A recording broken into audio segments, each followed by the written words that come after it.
Hi guys, welcome back to Nandi vlogs from Kadapa. ఇవాల్టి video వచ్చేసి కొత్తిమీర పచ్చడి అది ఎలా చేసేది అనేది నా స్టైల్లో చూపిస్తానండి. జస్ట్ ప్యాన్ పెట్టుకొని ఒక స్పూన్ ఆయిల్, ఆనియన్, పచ్చిమిర్చి మగ్గించుకొని పక్కకు తీసుకోవాలి ఒక బౌల్లోకి. నెక్స్ట్ వచ్చేసి టమోటా, కొత్తిమీర అనమాట. ఇవనేది కట్ చేసుకొని పక్కన పెట్టుకోవాలా.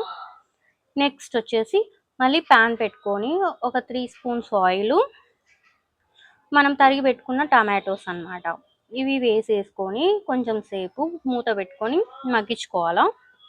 తర్వాత తెల్లగడ్డ ఒలిచి పెట్టుకోవాలి. ఈ తెల్లగడ్డ అనేది కూడా వేసుకొని టమాటోలో మగ్గించుకోవాలా కొంచెం సేపు. తర్వాత మూత పెట్టుకోవాలా. నెక్స్ట్ కట్ చేసుకున్న కొత్తిమీర కూడా వేసేసుకొని మగ్గించుకోవాలా. మనం ఎక్కడా కూడా వాటర్ అనేది యాడ్ చేయట్లేదు, ఏమున్నా ఆయిల్లోనే ఫ్రై చేసుకుంటున్నాం. నెక్స్ట్ వచ్చేసి శనక్కాయ పప్పులు ఒక పిరికెడు అనమాట. ఉప్పు, శనక్కాయ పప్పులు మిక్సీ అనేది గ్రైండ్ చేసుకోవాలి.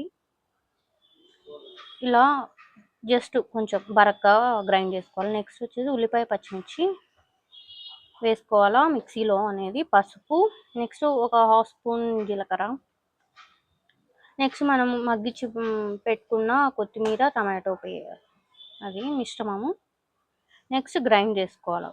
జస్ట్ ఎలా అంటే దొగ్గడగా, బరక్గా కొంచెం గ్రైండ్ చేసుకోవాలి. నెక్స్ట్ ప్యాన్ పెట్టుకుని తిరువాత కోసం ఆయిల్, వెల్లుల్లి, జీలకర్ర, ఇంకా 1/2 స్పూన్ ఆవాలు, నెక్స్ట్ వచ్చేసి 2 ఒట్టిమిరపకాయలు, కొంచెం కరివేపాకు. ఇందులో మెయిన్ ఇంగ్రీడియంట్ వచ్చేసి తిరువాతలో ఇంగు అనేది వేయాలండి కంపల్సరీ. టేస్ట్ అందులోనే వస్తుంది తిరువాతలో ఇంగు అనేది వేస్తే. తమిళనాడు సైడు ఇంగు లేనిది ఏం చేయరనమాట అందులో వాళ్ళు. ఇప్పుడు మనం పచ్చడి వేసేది మొత్తం కలుపుకొని ఇలా జస్ట్ గార్నిష్ కోసం కొత్తిమీర కొంచెం అలా. సూపర్ టేస్ట్ ఉంటుందని వేడి వేడి అన్నంలో ఒక్కసారి ట్రై చేయండి. మళ్ళీ మళ్ళీ వదలు చేసుకుంటారు, మళ్ళీ అంత టేస్ట్ ఉంటుంది.